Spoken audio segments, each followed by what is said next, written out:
Greetings, Minecrafters, and welcome to another exciting chat on all things well-being related.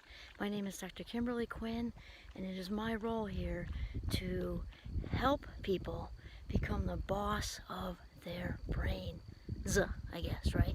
To become the boss of your thoughts, because thoughts come first and feelings come second, and then action and behavior third. Wow, it looks so September here today. Not quite full throttle fall, but it's starting to change. And there's Giovanni the Beaver Pond. Okay, so here we go. Today's chat is on letting go of outcomes. It's just so important, and it can seem like it's so hard, but it really isn't. It isn't hard. And this chat is all about detaching. So the first way I want to, well, it's all the same thing we're really talking about, because it can be an outcome that's in a relationship, that you've kind of attached, that you have this idea in mind. It can be another type of attachment where a friend has kind of brought drama. They're a friend, okay, but they've got some drama going on, and you become really attached to like showing them that this isn't the right way, and you're right. And you might be right, like they might be going down an unhealthy road with a relationship or something, but now you're all involved and attached. They might have an attachment to you, which has you attached to them. And this can seem like it's just really hard to do. And here's the I guess the main thing, one of the main things here is that as human beings, we really don't do anything unless there's some sort of payoff in it. And the payoff means we're being reinforced, and it doesn't necessarily mean healthy. We think payoff, we think maybe paycheck, but really payoff is anything that keeps us wanting to continue whatever it is we're doing, which definitely doesn't have to be healthy. And so I want to talk about how completely liberating it is to detach, and it's actually has me thinking of, I feel like I'm having a stray brain cell or squirrel moment from a child being like in one of my parents' AA meetings, or it's very 12-step-ish about detaching. You can detach with love, so it doesn't mean you don't care anymore. It doesn't mean you don't care about the person, but it means you're stepping out of the current of the drama.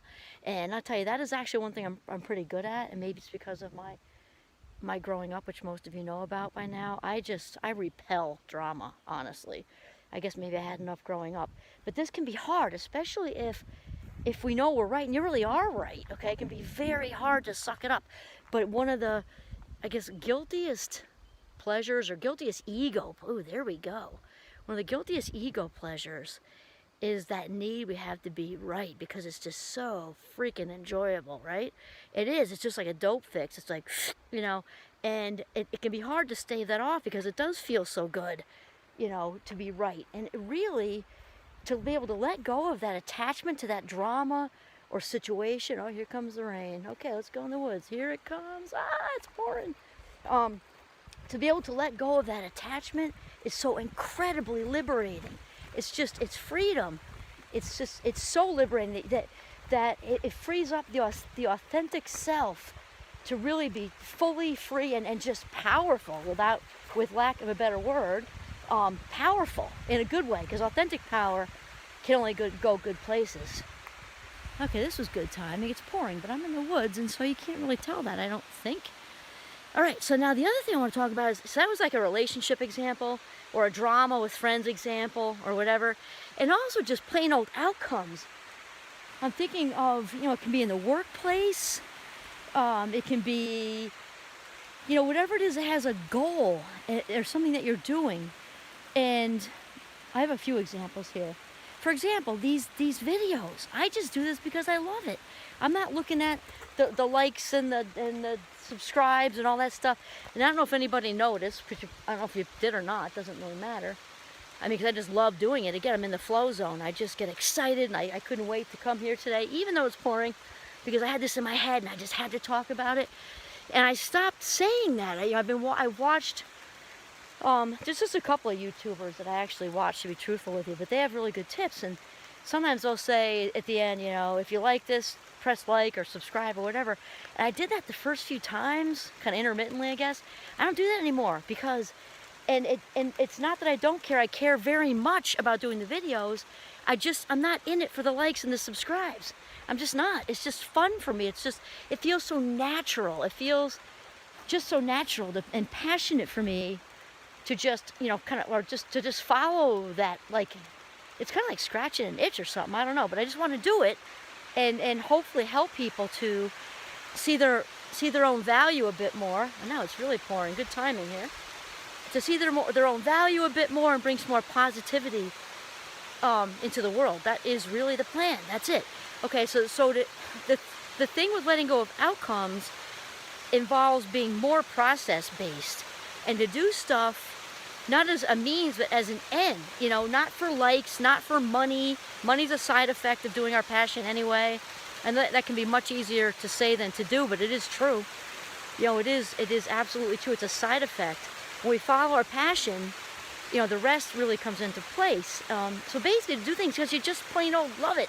It brings you joy, and I truly believe people can get that no matter what it is you're doing. In fact, our dentist, actually, there's like 3 at the practice, but they're the 2 of the 3, I only know 2 of them, are very similar. One of them says to me, I absolutely love what I do, and he's got this whole backstory about, you know, stuff that happened to him younger, and, you know, why it's so important to him to be a dentist, and he had, you know, just stuff as a teenager and self-conscious stuff, and you can tell that he absolutely loves being a dentist. Well, doesn't that make you feel better being a patient? I mean, yeah, totally. So people can pick up on that authenticity no matter what your calling is, for sure. So I have been very focused for a long time, though I occasionally need a refresher. And again, I also like when the universe just lets you know. You know, I look up these things to do for videos, and I think I mentioned the last one, I was researching some things to do for my Mindful Times newsletter, and it was like the universe put, like in Vegas, neon signs all over, like blank, blank, blank. Notice me, you know, start your day fresh, da da da. And now it's like a neon sign saying, let go of outcomes, because it's the opposite of being free. We become attached to them. They're like a barnacle on your ass. And the truth is, when we focus on the process, the outcome generally just happens probably better anyway, because you're doing your best to make it happen. Now, I have an example of this, actually, which I just thought of right before I came here to be in the pouring rain. It's actually kind of funny. Okay, so I write for Psychology Today, which I really, really enjoy a lot. That's also a flow zone for me. I love to write like I love to do videos, like I love to teach, because the main theme here is engaging and bringing positivity to the world, right? Because that's what I write about, is well-being stuff. Okay, so also I have a friend slash colleague who's the last couple, she's co-authored a couple with me. And so one day I had enough papers to grade to choke a horse, and I had set that Saturday afternoon to do that, and and then all of a sudden I got this email across, just came flying across, that it was Psychology Today. It was like an automated thing, the 90 days, and I forgot all about their rule about, I'm usually writing them consistently, but I had other stuff going on, so 90 days basically went by to that day, and not that they don't bump you totally, but you kind of lose your visibility stature. I'm not exactly sure, but it was bad. Like, I had to fix it. So I had this stack of papers. I'm like, oh my God, I have to write an emergency article right now so that I can co-author it with my friend next week, because otherwise it would have changed the whole thing. And so I pushed those papers aside just for a little bit. It just meant I was going to be up really late at night.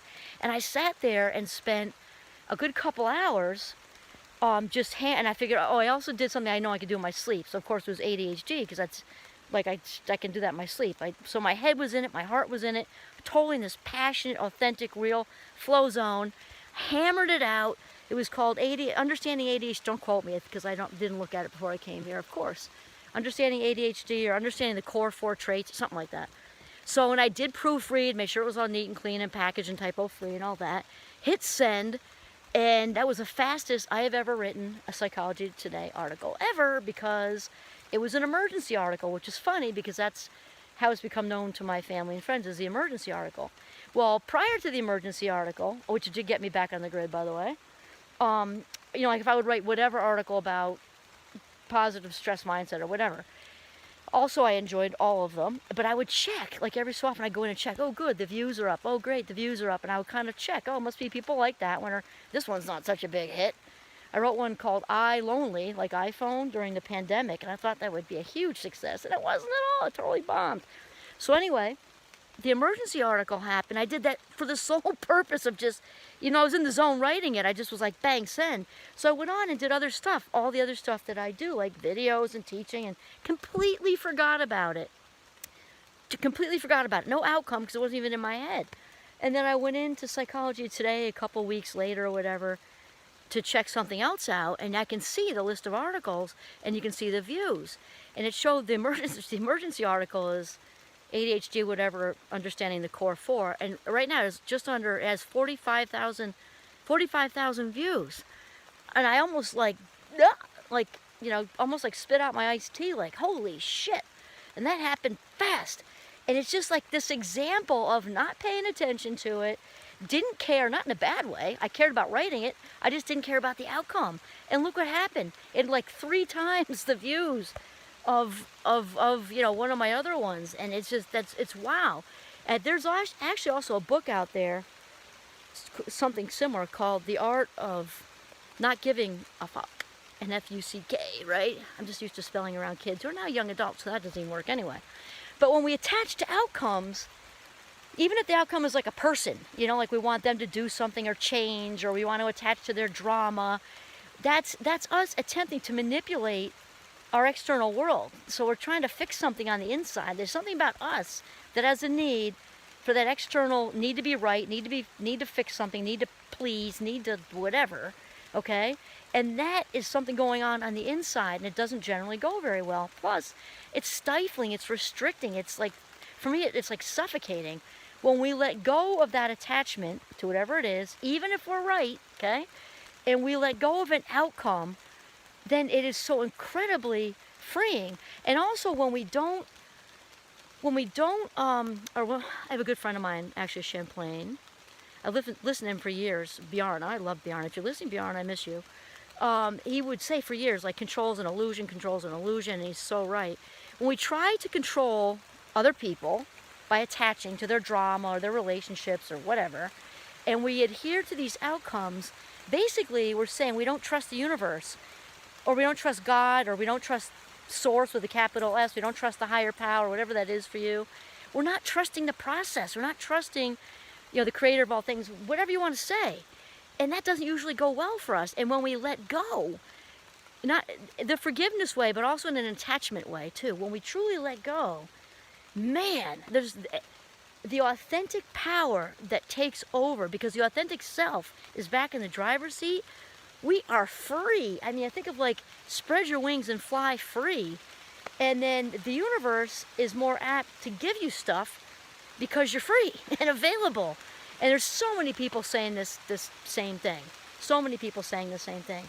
So what feels hard doesn't really have to be. Just like the rest of what we're talking about in Minecraft, it comes down to choice, conscious choice, and then commitment, right? Choose to let go of whatever it is. It also doesn't mean set a goal. I didn't say that. We can set a goal and then let go of the goal and focus on doing our best.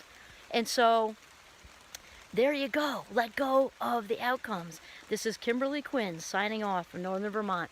Have a mindful day.